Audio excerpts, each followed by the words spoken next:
Hello, मेरा नाम है मीरा। उम्र अभी 22 की हो गई हूँ। गांव की हूँ, पर शहर में पढ़ने आई हूँ। मेरी हंसी थोड़ी शरारती है। आंखें काली काली, बाल लंबे घने, जब खोलती हूँ तो कमर तक लहराते हैं। लोग कहते हैं मेरी कमर पतली है। चलती हूँ तो हल्की सी लय बन जाती है, जैसे कोई पुराना गाना बज रहा हो। मम्मी कहती हैं, मीरा, ढीला ढाला कुर्ता पहनाकर लड़के नज़रें गड़ाए रहते हैं। मैं हंस देती हूँ, कहती हूँ, मम्मी नज़रें तो गड़ेंगी, मैं तो बस चल रही हूँ। पर सच कहूँ, थोड़ा सा मज़ा आता है जब कोई मेरी तरफ देखता है। मन में एक हल्की सी गुदगुदी सी होती है, जैसे कोई तितली पेट में उड़ रही हो। आज सुबह से ही कुछ अजीब सा लग रहा था। मैं हॉस्टल के कमरे में थी, खिड़की खुली थी। बाहर गली में चाय की दुकान पर भैया चाय उबाल रहे थे। उसकी खुशबू कमरे तक आ रही थी। मैं बिस्तर पर लेटी थी, एक हाथ सिर के नीचे, दूसरा फ़ोन पर स्क्रॉल कर रही थी। अचानक दरवाजे पर दस्तक हुई। मैंने सोचा शायद रूममेट ने कुछ भूल गया होगा, पर जब दरवाज़ा खोला तो सामने खड़ा था वो लड़का। नाम था अर्जुन। हॉस्टल के बाहर का नहीं, हमारे ही कॉलेज का, पर रहता था बाहर किसी किराए के मकान में। कद लंबा, कंधे चौड़े, आंखें थोड़ी शरारती, पर बातें हमेशा साफ सुथरी। मीरा, एक मदद चाहिए थी, उसने कहा, आवाज़ में हल्की सी झिझक। मैंने मुस्कुराकर पूछा, क्या मदद अर्जुन भाई? मैं जानबूझकर भाई बोला, ताकि वो थोड़ा सहज हो जाए। वो हंसा, बोला, भाई नहीं, बस अर्जुन। फिर उसने बताया कि उसकी बाइक का पंचर हो गया है और वो आज अपने गांव जा रहा है। कोई ज़रूरी काम है। हॉस्टल के बाहर कोई मैकेनिक नहीं मिल रहा और मेरे पास स्कूटी है। तुम्हारी स्कूटी पर थोड़ा सामान रखवा दो, बस पंचर ठीक करवा कर लौटा दूंगा। मैंने सोचा, ठीक है, कोई बड़ी बात नहीं। पर मन में एक अजीब सा ख्याल आया। अर्जुन आज पहली बार मेरे कमरे के बाहर खड़ा था। मैंने जल्दी से दुपट्टा ठीक किया, कुर्ता नीचे खींचा और बोली, चलो चलते हैं। हम दोनों हॉस्टल के गेट तक आए। उसकी बाइक सड़क किनारे खड़ी थी, पीछे का टायर बिल्कुल छपटा। उसने सामान उठाया, एक बड़ा सा बैग, थोड़ा भारी। मैंने स्कूटी स्टार्ट की, वो पीछे बैठा। हॉस्टल की लड़कियां खिड़कियों से झांक रही थीं। कोई हंस रही थी, कोई कुछ फुसफुसा रही थी। मुझे लगा है जैसे मेरी कमर पर उसकी नज़रें टिक गई हों। पर जब पीछे मुड़ी तो वो बस बैग को संभाल रहा था। हम पंचर वाली दुकान तक पहुंचे। दुकान वाला अंकल बोले, आधा घंटा लगेगा। अर्जुन ने कहा, मीरा तुम जाओ, मैं यहीं रुकता हूँ। पर मैंने कहा, नहीं, मैं भी रुकती हूँ। पास ही एक छोटा सा पार्क था। हम वहाँ बैठ गए, बेंच पर। धूप हल्की थी, हवा में मिट्टी की सोंधी खुशबू।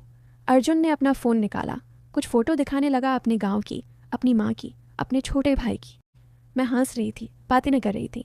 तभी उसने कहा, मीरा तुम्हारी हंसी बहुत प्यारी है। मैंने शर्माते हुए कहा, अच्छा जी। वो बोला, हाँ, जैसे कोई पुरानी घंटी बज रही हो। फिर बातें आगे बढ़ीं। उसने बताया कि उसका गांव हमारे गांव से सिर्फ 20 किलोमीटर दूर है। तुम्हारे गांव में एक पुराना मंदिर है ना, जहाँ हर साल मेला लगता है? मैंने हाँ कहा। वो बोला, मेरी माँ कहती हैं उस मंदिर में जो मन्नत मांगो पूरी होती है। मैंने पूछा, तुमने क्या मांगा? वो चुप रहा, फिर हल्के से मुस्कुराया, बोला, अभी नहीं बताऊंगा। मुझे लगा जैसे कुछ कहना चाहता हो, पर रुक गया। पंचर ठीक हो गया। हम वापस हॉस्टल की तरफ चले। रास्ते में उसने कहा, मीरा एक बात कहूँ? मैंने हाँ कहा। वो बोला, तुम बहुत अच्छी हो, बस इतना। मैंने हंस कर टाल दिया, पर मन में एक हल्की सी गुदगुदी फिर से हुई। हॉस्टल पहुंचकर उसने बैग उतारा, स्कूटी लौटाई और चला गया। मैं कमरे में आई, बिस्तर पर लेट गई और सोचने लगी, ये क्या हो रहा है। अगले दिन सुबह फिर दस्तक हुई। इस बार अर्जुन नहीं, उसकी बहन थी, नाम था नेहा, उम्र मेरी ही। वो बोली, भैया ने कहा था तुमसे कुछ सामान लेना है। मैंने पूछा, क्या? वो बोली, एक किताब। मैंने किताब दी। नेहा हंस रही थी, बोली, भैया तुम्हारी बहुत तारीफ़ करते हैं। मैंने शर्माते हुए कहा, अच्छा? वो बोली, हाँ, कहते हैं तुम बहुत समझदार हो। फिर नेहा चली गई। मैं सोच में पड़ गई। समझदार? सिर्फ इतना या कुछ और भी था? शाम को अर्जुन का मैसेज आया, कल सुबह 6 बजे मंदिर चलोगी मेरे साथ? मैंने तुरंत हाँ कर दिया। मन में एक अजीब सी बेचैनी थी। सुबह 5:30 पर मैं तैयार हो गई। सादा सा कुर्ता, जीन्स, दुपट्टा। अर्जुन स्कूटी पर आया। हम मंदिर की तरफ चले। रास्ते में कोहरा था, सड़क खाली। वो धीरे धीरे स्कूटी चला रहा था। मैं पीछे बैठी थी, पर इस बार दुपट्टा अच्छे से लपेट रखा था। मंदिर पहुँचे। सुबह की पूजा चल रही थी। हमने माथा टेका, फिर बाहर बरगद के पेड़ के नीचे बैठ गए। वो बोला, मीरा एक बात कहनी है। मैंने सांस रोकी। वो बोला, मेरी माँ तुमसे मिलना चाहती है।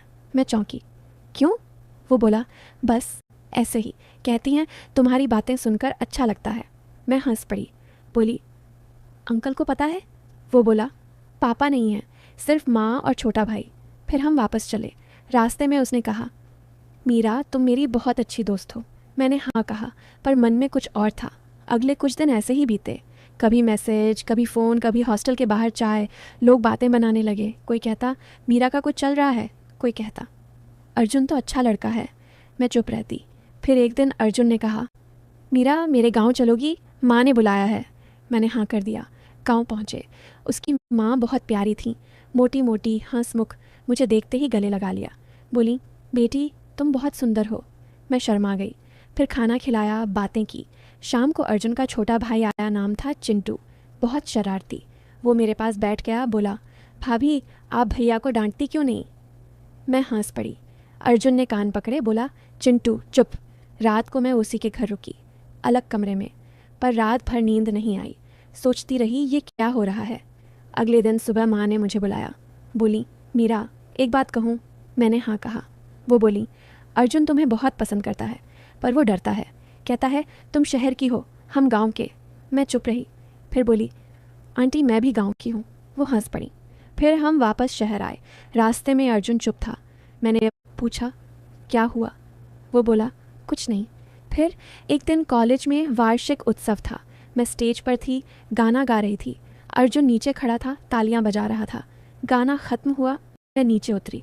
वो पास आया, बोला मीरा तुम्हारी आवाज़ जैसे कोई पुराना राग बज रहा हो।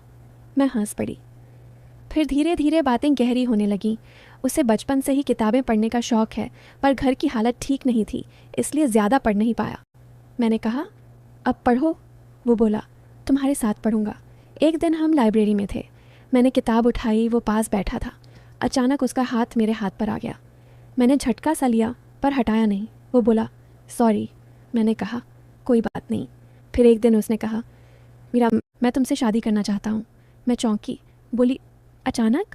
वो बोला नहीं, सोचा बहुत है। मैं चुप रही। फिर बोली मम्मी पापा से बात करो। फिर बातें हुई। मम्मी पापा राज़ी हो गए।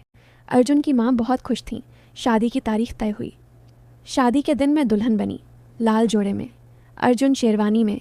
मंडप में हम बैठे, पंडित जी मंत्र पढ़ रहे थे। अचानक चिंटू आया, बोला भैया भाभी को किस करो। सब हंस पड़े। अर्जुन शर्मा गया। मैंने हंसते हुए कहा चिंटू अभी नहीं। फिर विदाई हुई। मैं रो रही थी। मम्मी गले लगाकर रो रही थी। अर्जुन ने हाथ पकड़ा, बोला मीरा अब तुम मेरी हो। नए घर में पहली रात। मैं कमरे में थी। अर्जुन बाहर था। फिर आया, बोला मीरा डर लग रहा है? मैंने हंस कर कहा नहीं। वो पास बैठा। फिर बोला मीरा मैं तुम्हें कभी दुख नहीं दूंगा। मैंने सिर उसके कंधे पर रख दिया। फिर ज़िंदगी शुरू हुई। सुबह चाय बनाती, वो ऑफिस जाता। शाम को लौटता, मैं गेट पर खड़ी होती। चिंटू स्कूल से आता, मेरे साथ खेलता। माँ जी खाना बनाती, मैं मदद करती। एक दिन अर्जुन ने कहा मीरा तुम्हें कुछ चाहिए? मैंने कहा तुम हो ना। वो हंस पड़ा। फिर एक दिन मैंने कहा अर्जुन एक बच्चा हो जाए तो? वो बोला हाँ क्यों नहीं। फिर वक्त बीता। एक प्यारी सी बेटी हुई। नाम रखा मिष्टी। आज मिष्टी 5 साल की है। सुबह उठती है, मेरे पास आती है, बोली मम्मी पापा कहाँ हैं? मैं कहती हूँ ऑफिस गए हैं। वो हंसती है, मेरे गले लग जाती है। शाम को अर्जुन आता है, मिष्टी दौड़कर गले लगती है। मैं चाय लेकर आती हूँ। हम तीनों बरामदे में बैठते हैं। सूरज डूबता है, हवा चलती है, मिष्टी की हंसी गूंजती है, और मैं सोचती हूँ ज़िंदगी कितनी खूबसूरत है। बस यही है मेरी कहानी। ना कोई बारिश, ना कोई बिजली गई, ना कोई बाजार, ना कोई बीमारी। बस 2 लोग, 2 दिल और ढेर सारा प्यार। अब तुम बताओ कैसी लगी?